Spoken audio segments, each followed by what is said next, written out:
Hey guys, Tricky here. Now I'm really quite disgusted and disappointed that I've got to waste my time filming this video, but the need arises because the organiser of the August 31st March for Australia rallies, Chal in Brisbane, came out and filmed a public hit piece where he just lied through his teeth in an attempt to dirty my name. Now I'm not sure why he's gone and done this, but it's very easy to disprove his lies with simply providing the film from the day. Let's have a look. I had a 35-minute conversation with the main organiser of the Brisbane event, Triccy, on Wednesday the 10th of September. And we spoke for, like I said, over half an hour at length about my involvement with March for Australia and how the NSN weren't running the March for Australia in Queensland, and how my views and the movement's views on mass immigration would have an effect on the Australian economy and what would be the repercussions of shutting the gates. It was a civil discussion. Yep, that is true. We did have a phone call and it was constructive and it was respectful. He made it very clear that his rally is not about mass immigration, but about stopping all immigration and stopping it all at once. So I made it very clear to Scott at the end of the call that we are not on the same page with the purpose of the March for Australia rallies, but my door will be open in the future so that we can work on projects together that we do align on. I went far as warning Chal Scott to ensure that he understands the divisional repercussions which will result if he goes ahead with these style of rallies. That's where we ended the call on a respectful note. Unfortunately, that was the extent of any form of truth from Chal Scott. Let's take a look at the rest. Triccy took on board that I was definitely not a member of the NSN, and neither were the other leadership guys in Queensland. And yet, I went to that rally today, and the first thing he did in the first 10 minutes was point out to everyone that the Brisbane organisers were NSN. What the fuck? And this is where the lies begin. First of all, wouldn't a man of integrity call the other man and say something like, "Hey Tricky, I have some concerns about some of the things you said the other day. Can we have a chat and sort it out, please?" If you'd done that, we would have still been on the same level, would be on the same page, and there would be no harm done because we would have sorted it out. Unfortunately, he has a following which is used to defame me and try to dirty my name and cause further divide. So now I must spend time, my own time, defending my name and setting the record straight. Now, not only is Chal Scott lying here, but in fact the opposite is true. While I did state the facts, which is not all of the city organisers of the March for Australia rallies are racist, white supremacists or neo-Nazis.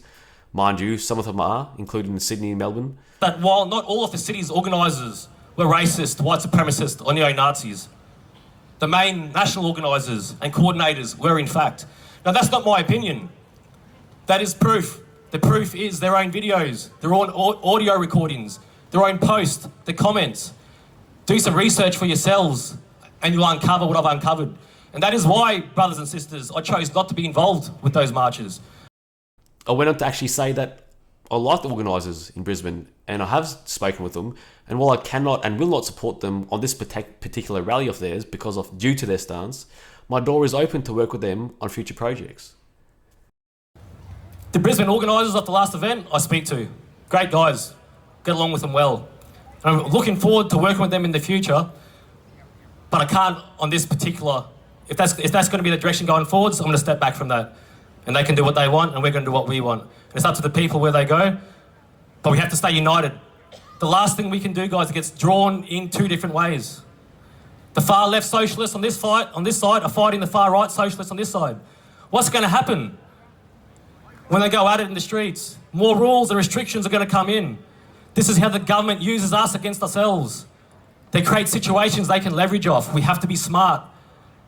We have to stick together. That's right. Don't play their game, we play our game. Force them into the positions we want to force them into. Now, from my first speech in 2020, I've made something very clear. Not everyone will agree with everyone 100% of the time, and I urge people that when they find themselves not agreeing with something, to remain calm, remain patient, and leave emotions out of it. Have a discussion like adults and find a workaround to focus on what you can agree on and go forwards from there. Unfortunately, Chal Scott, he has really lived up to his name here and has failed miserably to act as an adult and to set any form of example. Extremely poor leadership on example, and from my perspective, after a good first discussion, very extremely disappointed. He wouldn't call out immigration at all. All he would do was keep banging on about how we need more migrants to prop up the fucking economy. And that everything was a psyop. Dude, what the fuck, man? Wouldn't call out immigration, eh? Mate, I know you're getting on in life a bit, mate, but did you have your hearing aid turned on properly? Let's check this out. If any country relies on mass immigration, that country is piss weak. It just shows weak government and weak government policy. But if you're being propped up by that mass immigration and you cut it off, if you just stop it, you're in trouble. You're in trouble. So let's look at productive ways how to deal with that in a way, right? The first thing I'll suggest, guys, is if you look at Qatar. Qatar used to be the #1 exporter of gas in the entire world. They taxed the foreign companies that took their minerals. Their citizens don't pay tax.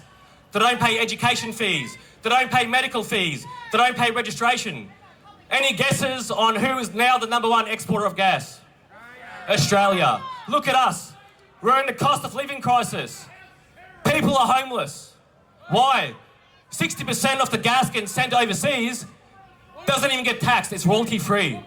Imagine all of the royalties. With the royalty from the money made from actually taxing the people that are coming here and raping our land, then we won't have to rely on immigration, right? So there's ways that we can go into this in a productive and constructive manner that'll have the desired result without a fallout. This is the educated way to approach it, and that's the effective way to approach it, guys. We have to take a step back, calm down, examine the situation. Is it just me, or was I just talking about immigration? And then there's this too. All right, this gentleman brought up a fact. Okay, now I understand that there is policies around the world to flood Western countries mainly with migrants to cause instability. This is a problem that we need to look at. But when you look at the numbers, guys, in the UK, it's preposterous. It's really a bad sign that's going over there. That country's falling apart. We need to be very careful that we don't allow this country to go down that same path.